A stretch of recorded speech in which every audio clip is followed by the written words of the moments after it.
तो dear students, welcome to our YouTube channel Stake Study. Dear students, आज की इस वीडियो में मैं आप सभी के लेकर आया हूँ फिजिक्स और केमिस्ट्री के कुछ महत्वपूर्ण क्वेश्चन जो कि आने वाले पॉलिटेक्निक की परीक्षा में पूछे जाएंगे। तो डियर स्टूडेंट्स, वीडियो को लास्ट तक देखिए, आपको सभी क्वेश्चन समझ में आएंगे। तो हम बढ़ते हैं अपने पहले क्वेश्चन की ओर। पहला क्वेश्चन जो कि हमारा है क्वेश्चन नंबर 1 कह रहा है कि निम्नलिखित में से कौन सा लवण क्रिस्टल वृद्धि का एक उदाहरण है।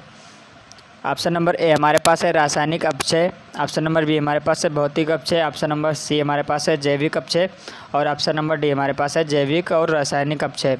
तो डियर स्टूडेंट, हमारा लवण क्रिस्टल वृद्धि का एक उदाहरण होता है वह भौतिक अपक्षय होता है। यानी कि भौतिक अपक्षय वह भौतिक क्रिया है जिसके अंतर्गत बिना रासायनिक परिवर्तन के चट्टानों में भौतिक परिवर्तन हो जाता है और चट्टानों का अपक्षय हो जाता है। तो डियर स्टूडेंट्स, ऑप्शन नंबर जो हमारा बी है वह इस क्वेश्चन का राइट आंसर हो जाएगा। यानी कि ऑप्शन नंबर बी इस क्वेश्चन का राइट आंसर है। और अगला क्वेश्चन है, कह रहा है कि कॉपर सल्फेट और सोडियम कार्बोनेट और जिप्सम में क्रिस्टल जल के अणुओं की संख्या है, यानी कि इनमें कितने अणु पाए जाते हैं। तो ऑप्शन नंबर ए हमारे पास है क्रमशः 5, 10 और 2 और ऑप्शन नंबर बी हमारे पास है क्रमशः 10, 2 और 5 और ऑप्शन नंबर सी हमारे पास है 5, 2 और 10 और ऑप्शन नंबर डी हमारे पास है 2, 5 और 10। तो डियर स्टूडेंट्स, जो हमारे कॉपर सल्फेट यानी कि कॉपर सल्फेट का हम निकालेंगे, यानी कि ये फार्मूला होता है CuSO4 × 5H2O। अब यहाँ पर इसमें हमारे क्रमशः 5 यानी कि 5 जल क्रिस्टल जल के अणु यहाँ पर 5 हो गए और यहाँ पर हम सोडियम कार्बोनेट यानी कि Na2CO3 × 10H2O यानी कि यहाँ पर हमारे 10 जल के अणु हो गए और हमारे पास जो है जिप्सम यानी कि जिप्सम CaSO4 × 2H2O यानी कि यहाँ पर हमारा 2 जल के क्रिस्टल आ गए। तो डियर स्टूडेंट्स, इस क्वेश्चन का जो कि राइट आंसर है वह है ऑप्शन नंबर ए, यानी कि कॉपर सल्फेट में 5 और सोडियम कार्बोनेट में 10 और जिप्सम में हमारे 2 क्रिस्टल जल के अणु हैं। और अगला क्वेश्चन की ओर बढ़ेंगे। अगला क्वेश्चन है, कह रहा है कि सल्फर डाइऑक्साइड का प्रयोग होता है, यानी कि सल्फर डाइऑक्साइड का प्रयोग किस में होता है। ऑप्शन नंबर ए हमारे पास है दूध के शुद्धिकरण में और ऑप्शन नंबर बी हमारे पास है पेट्रोल के शुद्धिकरण में और ऑप्शन नंबर सी हमारे पास है हवा के शुद्धिकरण में और ऑप्शन नंबर डी हमारे पास है उपरोक्त में से कोई नहीं। तो डियर स्टूडेंट्स, जो सल्फर डाइऑक्साइड का प्रयोग करते हैं वह हम पेट्रोल के शुद्धिकरण में करते हैं, यानी कि ऑप्शन नंबर बी इस क्वेश्चन का राइट आंसर हो जाएगा। और अगला क्वेश्चन है क्वेश्चन नंबर 4 जो कि कह रहा है निम्न में से कौन सा कम क्षारीय है, यानी कि कौन सा कम क्षारीय है। ऑप्शन नंबर ए हमारे पास है पोटेशियम, ऑप्शन नंबर बी हमारे पास है कैल्शियम और ऑप्शन नंबर सी हमारे पास है बेरिलियम और ऑप्शन नंबर डी हमारे पास है मैग्नीशियम। तो डियर स्टूडेंट्स, इस क्वेश्चन का जो कि राइट आंसर है वह है हमारा ऑप्शन नंबर सी, यानी कि बेरिलियम होता है और क्षारीय गुण किसी आवर्त के अनुदिश कम होता है, यानी कि जब किसी समूह में नीचे जाते हैं तो हमारा क्षारता का गुण बढ़ता है, यानी कि तो हमारा बेरिलियम सबसे कम क्षारीय होगा। तो ऑप्शन नंबर सी इस क्वेश्चन का राइट आंसर हो जाएगा बेरिलियम। और अगला क्वेश्चन है जो कि क्वेश्चन नंबर 5 जो कि कह रहा है कि एल्युमिनियम का विकिरण संबंध किससे है, यानी कि एल्युमिनियम का हमें विकिरण संबंध बताना है।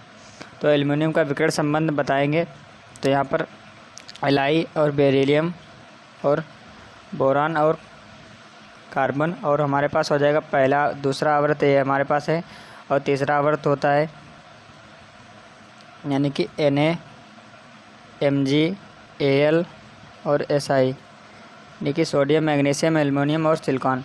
तो यहाँ पर Li यानी कि लिथियम का जो विकिरण संबंध हो जाएगा वो मैग्नीशियम से हो जाएगा और बेरिलियम का हो जाएगा हमारा एल्युमिनियम से और इसका हमारा सिलिकॉन से हो जाएगा। तो डियर स्टूडेंट, यहाँ पर हमसे एल्युमिनियम का विकिरण संबंध पूछा गया था, तो एल्युमिनियम का विकिरण संबंध हो जाएगा हमारा यानी कि बेरिलियम से। तो डियर स्टूडेंट्स, ऑप्शन नंबर जो हमारा बी है वह इस क्वेश्चन का राइट आंसर हो जाएगा।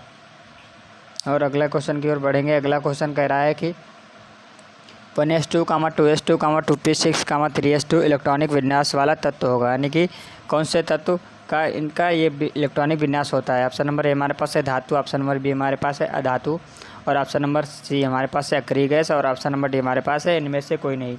तो dear students, 1s2, 2s2, 2p6, 3s2 यह होता है, यानी कि यह हमारा यानी कि 2, 2, 4, 6, 10, 2, 12 यानी कि हमारे यह मैग्नीशियम का हमारा इलेक्ट्रॉनिक विन्यास दिया गया, यानी कि इसका परमाणु क्रमांक 12 होता है। तो यह एक धातु होती है।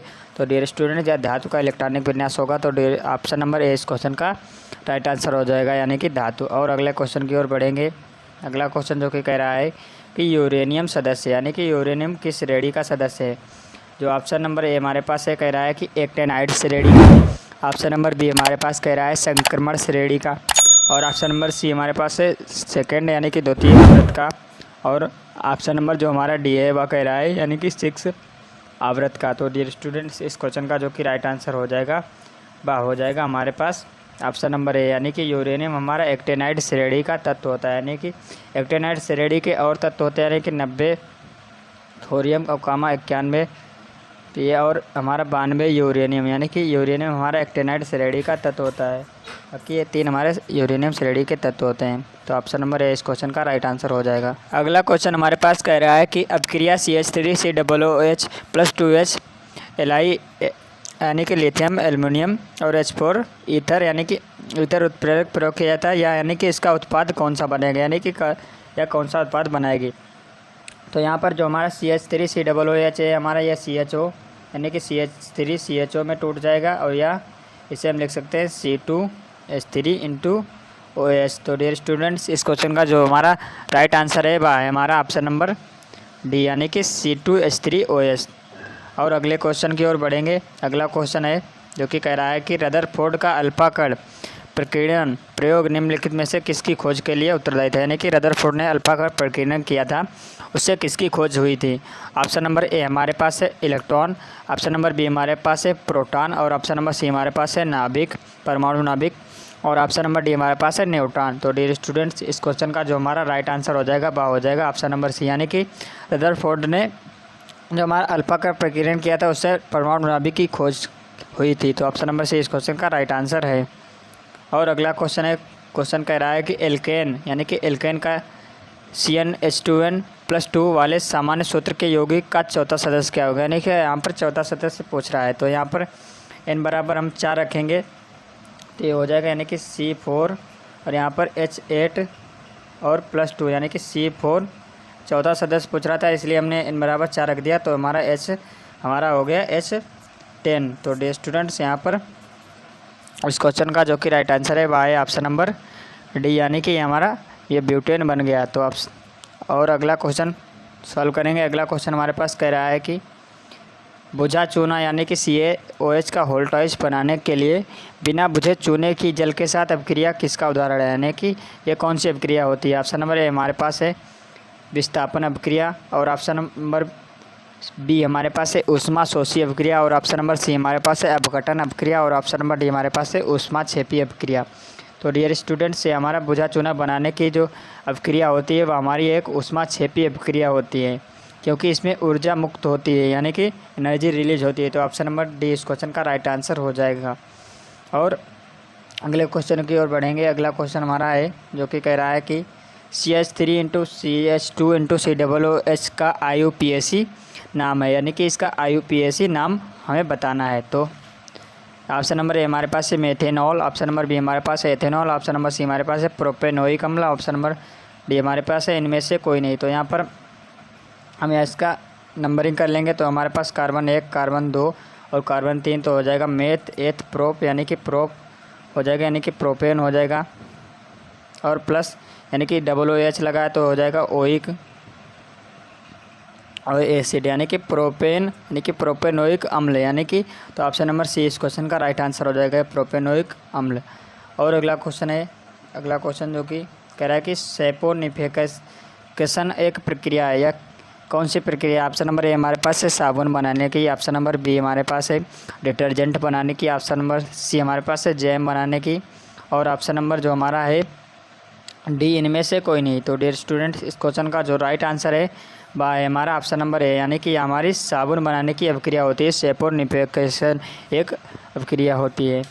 और अगला क्वेश्चन है जो हमारे पास 64 जो कह रहा है कि अमोनिया को पानी में घोलने पर कौन सा यौगिक बनेगा। यानी कि हमारी जो अमोनिया यानी कि NH3 होती है, इसे हम पानी में घोल दें यानी कि तो हमारा कौन सा यौगिक बन जाएगा। तो यहाँ पर हमारा जो यौगिक बनेगा वह हमारा बन जाएगा यानी कि यहाँ पर NH3 यहाँ पर एक H इसमें जुड़ जाएगा तो हो जाएगा हमारे पास NH4 और OH हो जाएगा। तो डियर स्टूडेंट, इस क्वेश्चन का जो हमारा राइट आंसर हो जाएगा वह हो जाएगा हमारा ऑप्शन नंबर सी, यानी कि NH4 OH। और अगला क्वेश्चन है, क्वेश्चन कह रहा है कि फ्लो को पकाने के लिए डॉस कौन का प्रयोग किया जाता है। यानी कि कौन सी गैस का प्रयोग करते हैं फ्लो को पकाने के लिए। ऑप्शन नंबर ए हमारे पास है मेथेन, ऑप्शन नंबर बी हमारे पास है एथेन, ऑप्शन नंबर सी हमारे पास है प्रोपेन और ऑप्शन नंबर डी हमारे पास है एथिलीन। तो डी स्टूडेंट हमारी एथिलीन गैस होती है, उसका प्रयोग हम फलों को पकाने के लिए करते हैं। तो ऑप्शन नंबर डी इस क्वेश्चन का राइट आंसर हो जाएगा। और हमारे पास अगला क्वेश्चन है जो कि फिजिक्स का लाइट यूनिट से लिया गया है। कह रहा है कांच का अपवर्तनांक 3/2 है तो कांच हवा की सतह के लिए क्रांतिक कोण होगा, यानी कि क्रांतिक कोण का मान हमसे पूछ रहा है। तो यहाँ पर हमारे पास अपवर्तनांक यानी कि n बराबर दिया गया है, यानी कि 3/2। हम जानते हैं कि n बराबर हमारे पास होता है 1/sin c। तो sin c का मान हमसे पूछा गया यानी कि c। तो हमारे पास यहाँ पर sin c का हो जाएगा यानी कि sin c बराबर हो जाएगा यानी कि 2/3, क्योंकि n बराबर हमारे पास है 3/2, तो उधर जाके उल्टा हो जाएगा। तो हमारे पास 2/3 हो जाएगा, यानी कि sin 42 डिग्री का मान जो कि इसमें हिंट दी गई है। तो sin 42 डिग्री, तो हमारा c बराबर आ गया 42 डिग्री। तो डियर स्टूडेंट ऑप्शन नंबर जो हमारा c है इस क्वेश्चन का राइट आंसर हो जाएगा। और अगले क्वेश्चन की ओर बढ़ेंगे।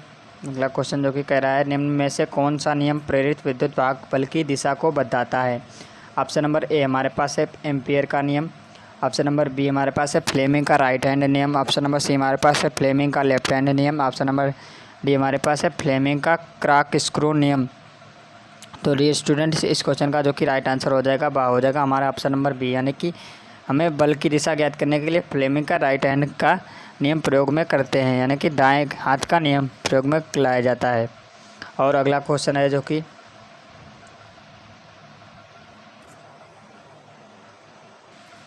अगला क्वेश्चन हमारे पास कह रहा है कि 25 सेंटीमीटर फोकस दूरी वाले लेंस की क्षमता क्या होगी, यानी कि हमसे एफ बराबर यहाँ पर दिया गया यानी कि 25 सेंटीमीटर। हमारे पास पावर यानी कि पावर हमसे पूछी गई है। हम जानते हैं कि हमारे पास फार्मूला होता है पावर बराबर 1/f जब हमारे पास मीटर में होता है, और जब हमारे पास सेंटीमीटर में होता है तो हमारे पास होता है P बराबर 100/f। तो यहाँ पर वैल्यू रखेंगे तो ये हो जाएगा P बराबर F बराबर, यानी कि हमारे पास 25 है तो 100/25 तो हो जाएगा 25 को 100, यानी कि पावर हमारे पास आ गई जो कि +4 डायोप्टर, यानी कि पावर का मात्रक होता है डायोप्टर। तो डी स्टूडेंट्स जो हमारा ऑप्शन नंबर बी है वह इस क्वेश्चन का राइट आंसर हो जाएगा।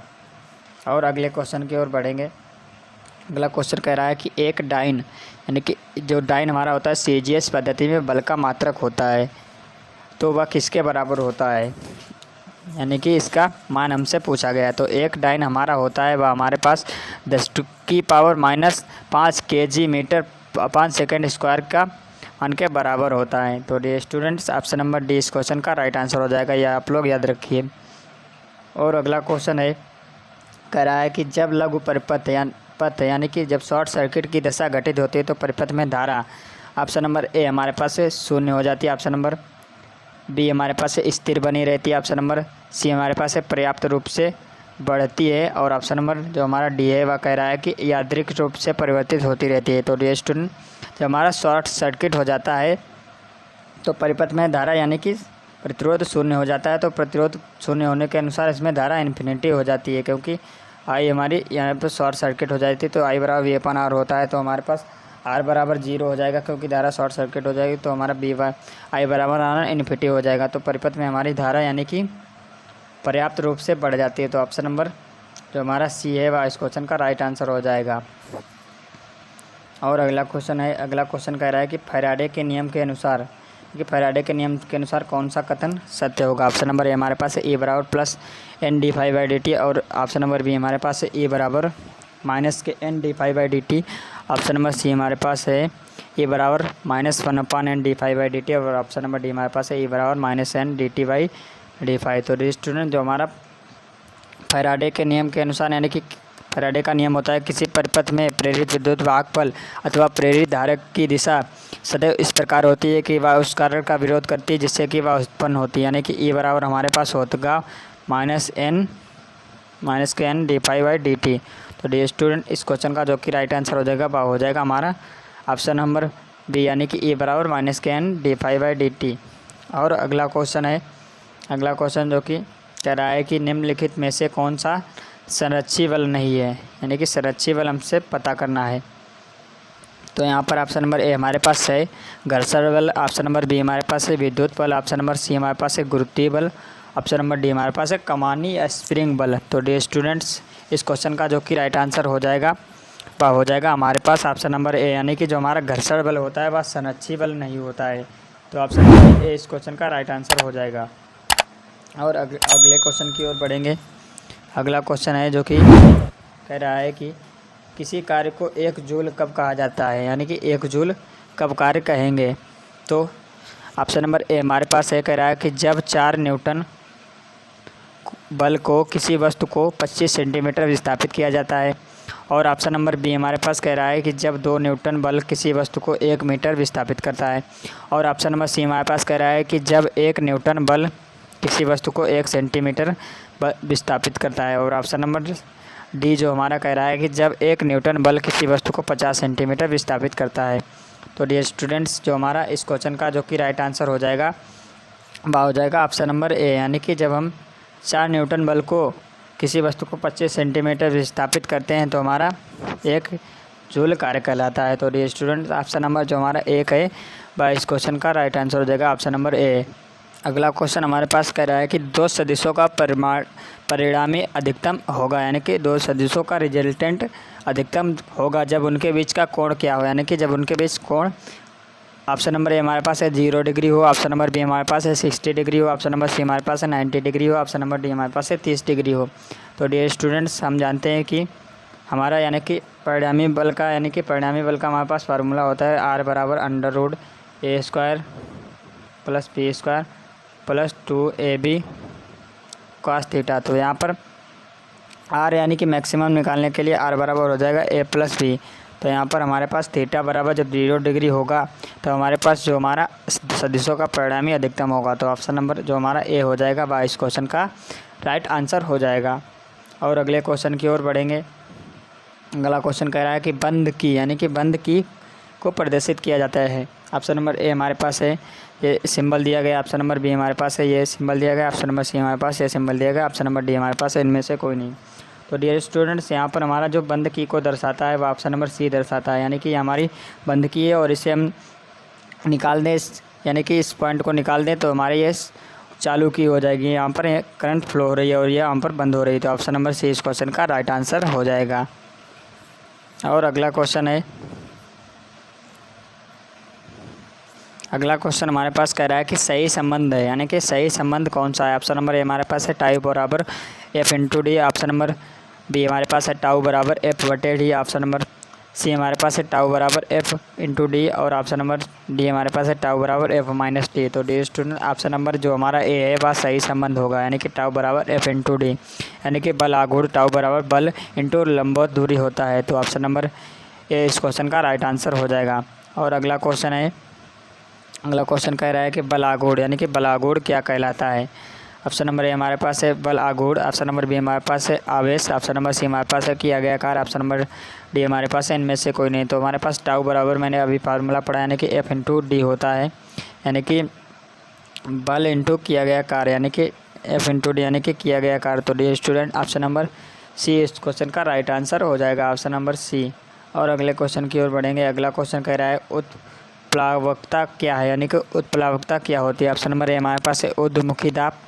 ऑप्शन नंबर बी हमारे पास है अधोमुखी दाब। ऑप्शन नंबर सी हमारे पास है अधोमुखी बल। ऑप्शन नंबर डी हमारे पास है ऊर्ध्वमुखी बल। तो डियर स्टूडेंट, जो हमारा उत्प्लावकता होती है, यानी कि द्रव का वाहकोण जिसके कारण वह वस्तुओं पर ऊपर की ओर एक बल लगाता है, यानी कि वस्तुओं को वह ऊपर की ओर बल लगाता है, जिसे उत्प्लावन बल कहते हैं। यानी कि ये लिक्विड है, ये वस्तुओं को ऊपर की ओर भेज देता है, इसे हम उत्प्लावकता कहते हैं। तो ऑप्शन नंबर डी इस क्वेश्चन का राइट आंसर हो जाएगा, यानी कि ऊर्ध्वमुखी बल, यानी कि ऊपर की ओर बल या लगाती है। तो ऑप्शन नंबर डी इस क्वेश्चन का राइट आंसर हो जाएगा।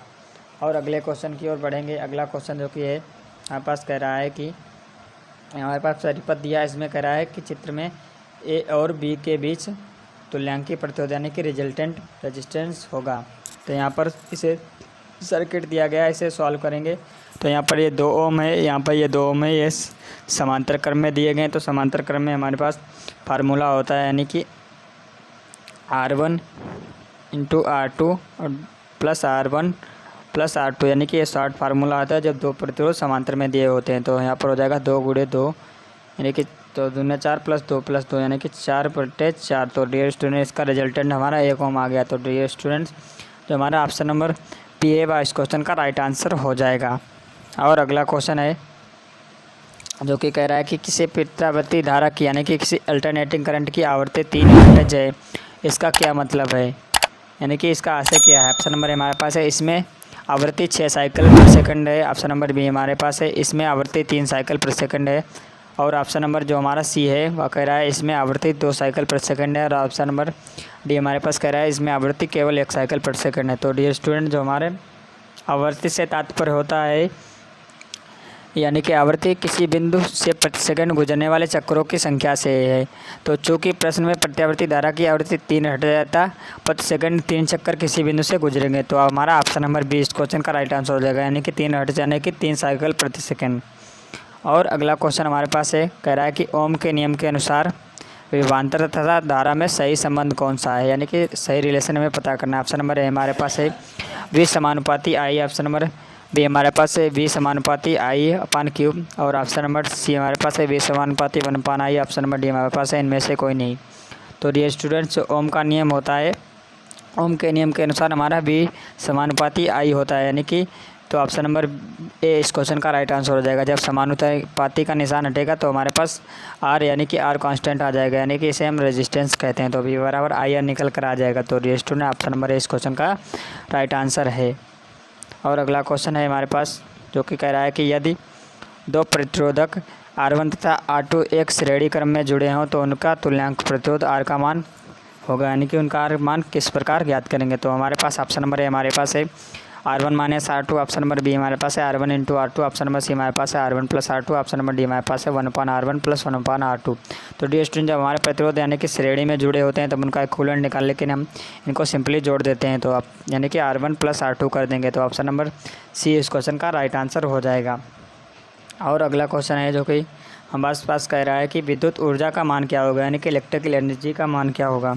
हमारे पास ऑप्शन नंबर ए हमारे पास है I² RT, option number B हमारे पास है I² RT, option number C हमारे पास है I² R, option number D हमारे पास है I²T। तो डियर स्टूडेंट, हमारा यानी कि विद्युत ऊर्जा W बराबर होता है हमारे पास V into IT।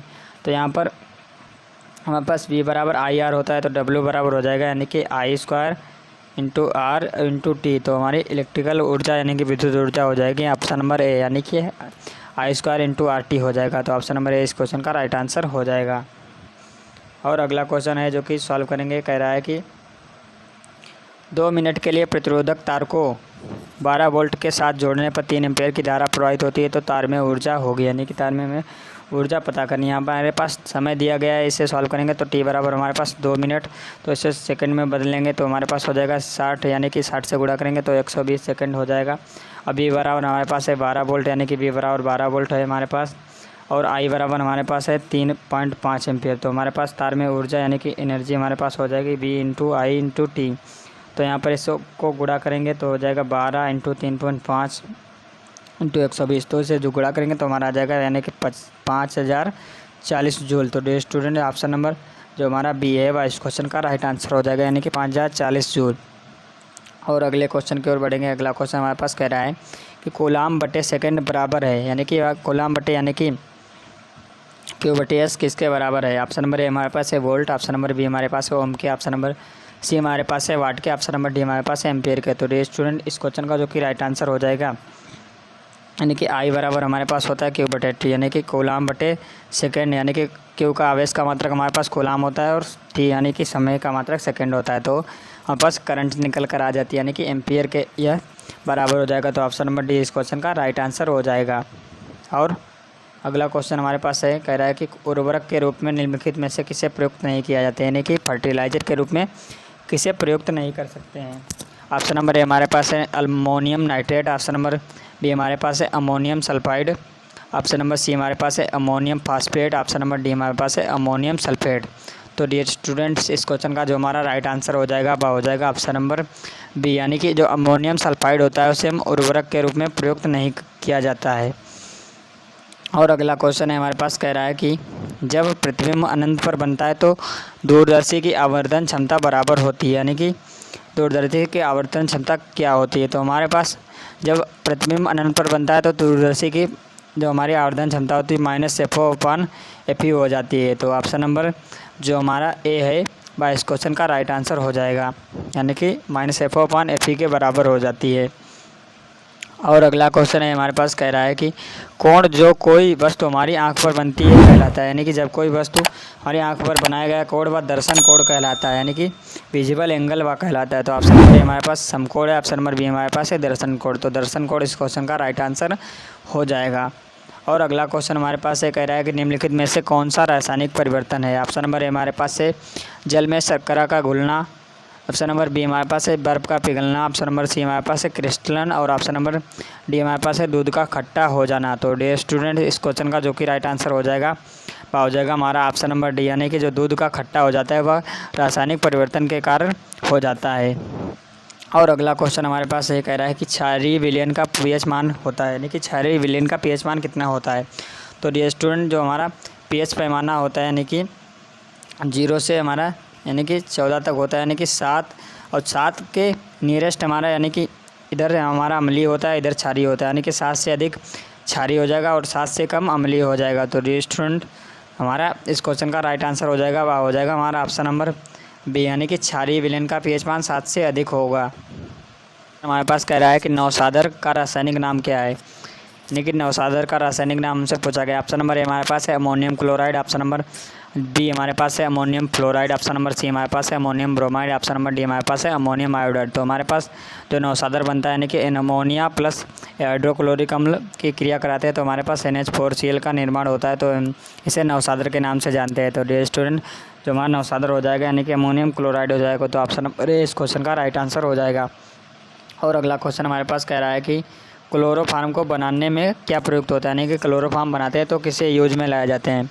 Option number ए हमारे पास है CaOCl2, ऑप्शन नंबर बी हमारे पास है CaOCl3, ऑप्शन नंबर सी हमारे पास है CaOCl2, ऑप्शन नंबर डी हमारे पास है CaO। तो हमारे पास क्लोरोफार्म का जो सूत्र होता है यानी कि CaOCl2 यानी कि विरंजक चूड़ हम प्रयोग में लाते हैं, यानी कि हमारा विरंजक चूड़ होता है उसे क्लोरोफार्म को बनाने में प्रयुक्त किया जाता है। तो ऑप्शन नंबर सी इस क्वेश्चन का राइट आंसर हो जाएगा।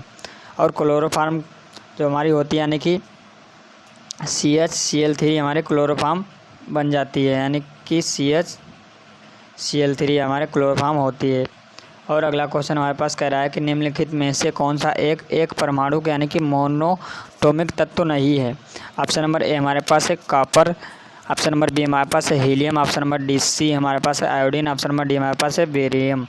तो डियर स्टूडेंट इस क्वेश्चन का जो कि राइट आंसर है वह है ऑप्शन नंबर सी, यानी कि आयोडीन हमारी एक परमाणुयुक्त तत्व नहीं है और बाकी के हमारे एक परमाणु वाले तत्व हैं। तो अगले क्वेश्चन की ओर बढ़ेंगे। अगला क्वेश्चन कह रहा है कि डोलोमाइट का सूत्र क्या है, यानी कि डोलोमाइट का सूत्र हमें पता करना है।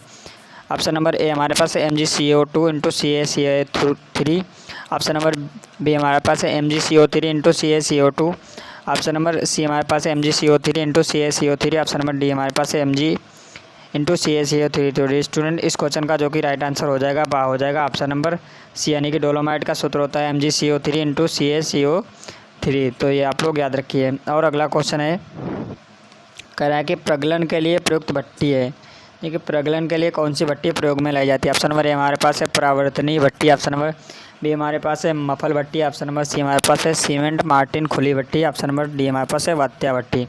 तो डियर स्टूडेंट जो हमारी परिवर्तनीय भट्टी होती है वह प्रयोग में लाते हैं प्रगलन के लिए। तो ऑप्शन नंबर ए इस क्वेश्चन का राइट आंसर हो जाएगा। डियर स्टूडेंट्स आई होप कि ये क्वेश्चन आपको समझ में आए होंगे और ये वीडियो आपको अच्छी लगी होगी। डियर स्टूडेंट इस वीडियो को लाइक करें और हमारे चैनल स्टेक स्टडी को सब्सक्राइब जरूर करें। इस वीडियो को शेयर करें अपने दोस्तों के साथ और जल्दी आपसे मिलेंगे अगले वीडियो में शानदार क्वेश्चन के साथ। Thank you so much.